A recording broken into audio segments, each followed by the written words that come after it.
এই ধরেন আপনাদের টাকা, আপনাদের কোনো টাকা আমাদের প্রয়োজন নেই, আপনারা এখন বাড়ি থেকে বের হয়ে যান।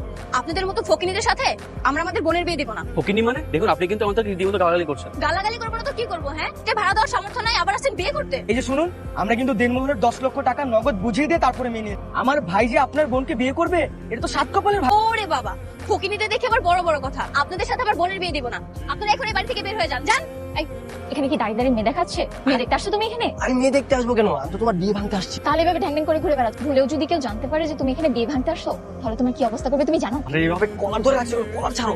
এভাবে কলার ধরে থাকলে তো সবাই এমনিতেই বুঝে যাবে। আর শোনো, আমি বরপক্ষের লোক সেজে বাড়িতে ঢুকে পড়েছি। তুমি শুধু সময় সুযোগ বুঝে এখান থেকে পালিয়ে নিয়ে যাও। কিন্তু আমার না খুব ভয় করছে। কিসের ভয়? আরে এত টেনশনের কি আছে? তুমি একদম নিশ্চিন্তে থাক, আমি ঠিক টাইমে তোমাকে এখান থেকে নিয়ে। আচ্ছা ঠিক আছে, দেখো একটু 19 থেকে 20 হলেই কিন্তু আমি অন্য কারোর হয়ে যাবো। আমি তোমাকে আমার ছাড়া আর কারো হতে দিব না। এখন এখান থেকে আচ্ছা ঠিক আছে, যাই।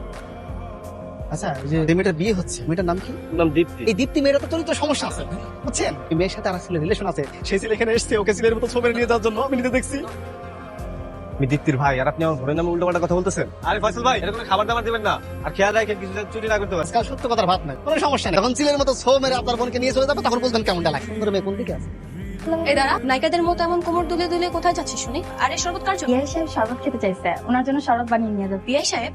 কোন বিআই সাহেব? আরে গেটের সামনে ওই বিআই সাহেব আমাদের 1 লক্ষ টাকা দিল না, ওনার নাকি গলাটা শুকিয়ে গেছে, তাই ওনার জন্য শরবত বানিয়ে নিয়ে যাবে। আহা, শোনা গো আমার, ওই বাটপাটার জন্য তোমার দরদ উতলেই পড়তেছে, তাই না? দে শরবত আমার কাছে দে। আরে সাবধানে পড়ে যাবো। হইছে, ওকে এত কিছু দেখতে হবে না, রুমে যা। বিআই সাহেব আপনি সব। আরে এই মেয়ে, এটা আপনি কি করলেন? সরি বিআই সাহেব, আমি না খেয়াল করি। খেয়াল করি মানে? হ্যাঁ, তোমার ড্রেসটা নষ্ট করে দিচ্ছে, দেখছেন? আবার মুসকে মুসকে হাসতেছে। সময় হলে শান্ত কি জিনিস ঠিকই টের পাবেন। যে নাম শুনে আমাদেরকে ইমপ্রেস করতে চাচ্ছে নাকি ঝুমুর? সরি, আপনার ছেলেটা না আপনার নামটা অনেক পুরনো, এসব ব্যাকডেটের নাম শুনে কেউ ভয় পাবে না। এই ঝুমুর চল তো।